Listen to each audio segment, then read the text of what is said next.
খাদিজাতুল কুবরা রাদিয়াল্লাহু তাআলা আনহা আল্লাহ পাক খুশি হয়ে নিজে তার ঈমানের উপরে, তার স্বামী ভক্তির উপরে খুশি হয়ে নিজে জান্নাতে একটা ঘর বানিয়ে সুসংবাদ দিয়েছেন। এখানে পৃথিবীর একটাই মহিলার জন্য আল্লাহ নিজে ঘর বানিয়েছেন, আর একজন মহিলা নিজে ঘর চেয়ে নিয়েছেন। হযরতে আসিয়া ঈমানের পরীক্ষা দিয়ে তিনি ঘর বানাতে বলেছিলেন, আর আল্লাহ হযরতে খাদিজাতুল কুবরার উপরে খুশি হয়ে ঘর বানিয়ে সুসংবাদ পাঠিয়েছেন। দুইটাই পেয়েছি স্বামীর জন্য।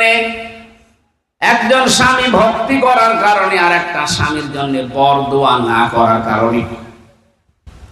ওই সময় যদি উনি মাজলুম অবস্থায়, যেহেতু মাজলুমের দোয়া আল্লাহ ফেরত দেয় না, ওই সময় যদি কিছু বলতেন সঙ্গে সঙ্গে কবুল হয়ে যেত। সরাসরি আল্লাহ যেহেতু ফেরেশতা পাঠিয়েছেন জান্নাত দিয়ে,